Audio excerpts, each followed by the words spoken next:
Bira Kois, for today's video mga Kois no, sayutan nagbata mga Kois kay mag first nature trip ta sa 2026. Let's go! Pagkahuman na Kois, lakaw na yung kulitso. Dili day ko nagulatan ni sa malay-balay mga Kois no. So nakijoin na rataan ni mga Kois. O pagkataon-taon mga Kois, abot na rin mi ani dito sa balay ni siya. Naghapit lang mi kadyo sa Jollibee para magpalit sa amo ang pamahaw.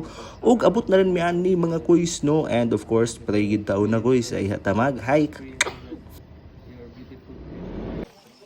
Unang pabukid sa 2026. Okay. Nagbalda ito. Mount Alid. Day hike. Maraming bukid nun. Mga Kois. O sa hike na to karon mga Kois no, mga 15 day may ani ka packs na taga CDO, taga Manolo, and of course kami mga Kois. Sinitugnaw mga Kois.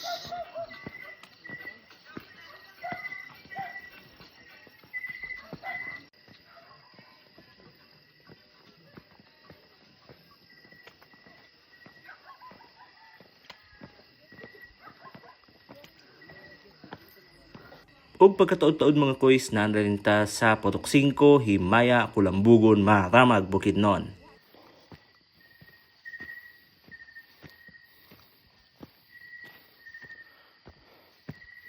Okay, paandalan diri mga Kois. Dako paandalan. Time check mga Kois, 5:12 in the morning and it's almost sunrise. Pero di na takaapas pag sunrise sa summit kasi milayo pa mi.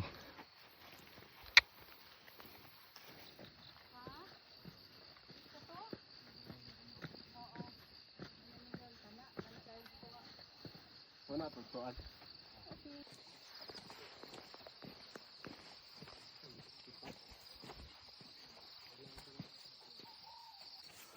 So far so good mga Kois no.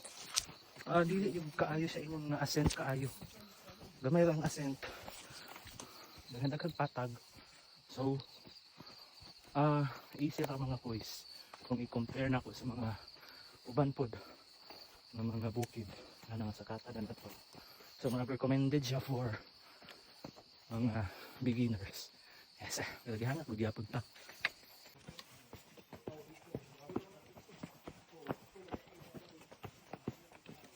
Og mo to mga Kois no, makita ninyo nag sunrise na wa gid nato naabot atong goal nga mag sunrise na ta sa summit mga Kois.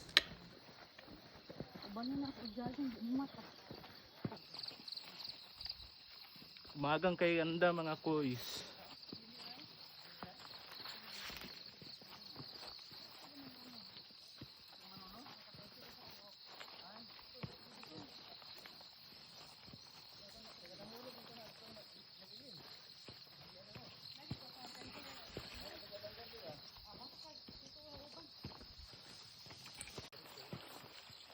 Yeah.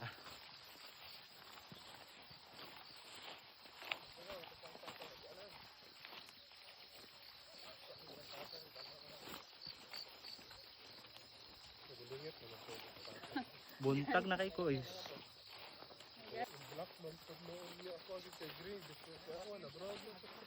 Pero ako ang medyas, dapat ko na ko gawas din.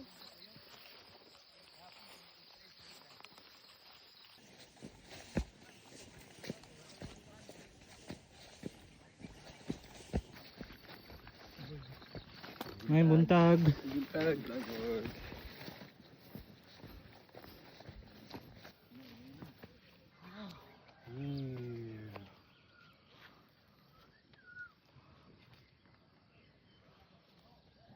Wow. Wow.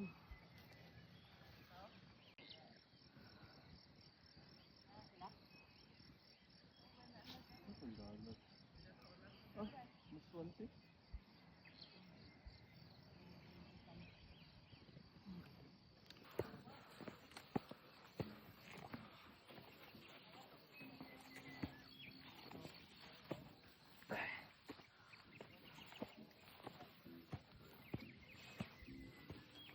Nag-start sa atong hike mga Kois at 4:08 AM and after almost 2 hours mga Kois no, nakaabot na gid ta sa summit. Wow.